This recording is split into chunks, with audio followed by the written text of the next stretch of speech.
प्यारे बहनों और भाइयों, मेरा नमस्कार स्वीकारो। देखिए, हम आज आपके लिए बता रहे हैं कि कल पिछले वीडियो में हमने जीवात्मा और परमात्मा में अंतर बताया था। आज हम आपके लिए बता रहे हैं आत्मा और ब्रह्म में क्या अंतर है।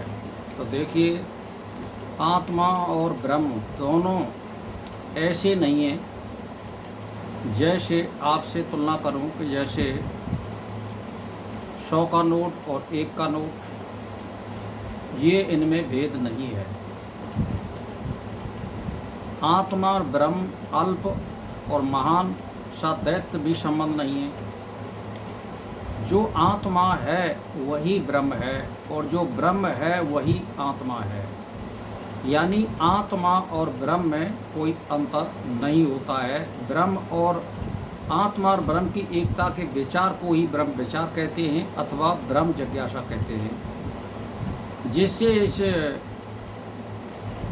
जो भी ग्रंथ आरंभ हुए या जो जिसको बताना चाहता है, जैसे आत्मा ब्रह्म बताना नहीं सभी ग्रंथों का, स्वयं ही ब्रह्म है आत्मा।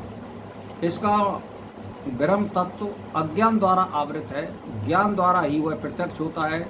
ब्रह्म की प्राप्ति कर्म और उपासना या समाधि से नहीं, केवल ज्ञान से होती है। उपनिषद में भी कहा गया है कि कर्म से अकर्म रूप मोक्ष सिद्ध नहीं होता है।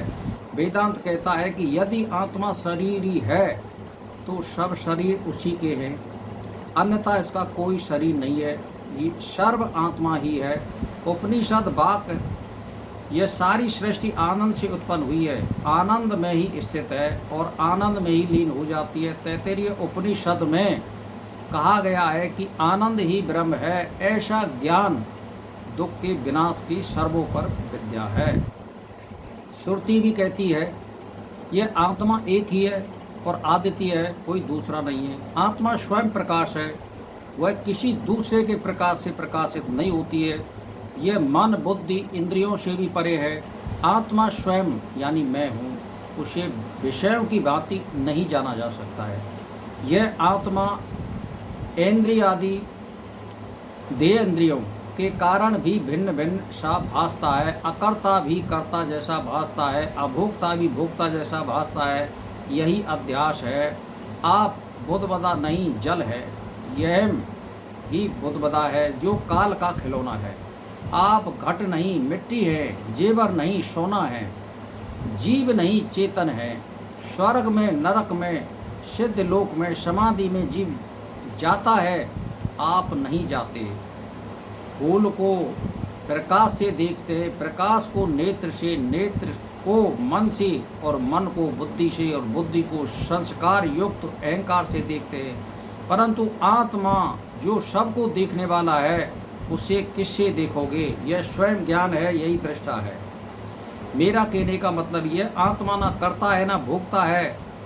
कर्म की उसे आवश्यकता नहीं है। कर्म है शरीर के लिए। आत्मा में ब्राह्मण क्षत्रिय वैश्य शूद्र का भेद भी नहीं होता है। आत्मा नित्य शुद्ध बुद्ध और मुक्त और चेतन है, वही ब्रह्म है। संस्कार युक्त ज्ञान का नाम अंतःकरण है।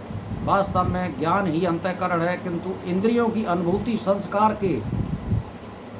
संस्कारों से युक्त है। विषय का बात करने पर आत्मा ही शेष रह जाता है। अब विषय आत्मा का नाम चित्त यानी अंतःकरण है। वेदांत कार्यों की बात में कोई अंतःकरण शब्द नहीं हो सकता है। चाहे वे संत हो या महंत हो या आचार्य हो, अपने संप्रदाय का प्रवर्तक हो, अंतःकरण व्यक्ति और व्यक्ति की शक्ति सीमित होती है। वह संसार का अनुभव करने में इंद्रियों द्वारा परतंत्र है। जो ब्रह्म रूप से सर्वज्ञ है वही बिना अंतःकरण के ही है। व्यक्ति का अर्थ है व्यक्त यानी प्रकट या अव्यक्त से कुछ जुदा होकर जाहिर होता है, वह पूर्ण नहीं हो सकता। वेदांत मत में भी कोई व्यक्ति सर्वशक्तिमान नहीं हो सकता है। सृष्टि की उत्पत्ति स्थिति और प्रलय का कारण किसी भी जीव से नहीं हो सकता है। ना किसी एक जीव से सृष्टि का संचालन हो सकता है और ना किसी के कर्म का फल दे सकता है। तो मेरा कहने का मतलब यह है कि कर्म फल ईश्वर से ही सबको प्राप्त होता है। वेदांत कहता है कि सृष्टि का आरंभ कभी नहीं होता। वेद में सृष्टि प्रलय का जो वर्णन है वह वैराग उत्पन्न होने के लिए है। सांख्यवादी व आनंद मार्ग भी यही मानते हैं। उपनिषद का महावाक्य है अहम आत्मा ब्रह्म, यह आत्मा ब्रह्म है, इससे होना नहीं है, तुम शरीर नहीं बल्कि आत्मा हो, इसीलिए ब्रह्म हो। तो मेरा कहने का मतलब यह है कि देखिए, आत्मा में कोई ब्राह्मण, कोई शूद्र, कोई क्षत्रिय नहीं होता है, ना इसकी कोई जाति होती है और ना इसकी कोई एक कैटेगरी होती है।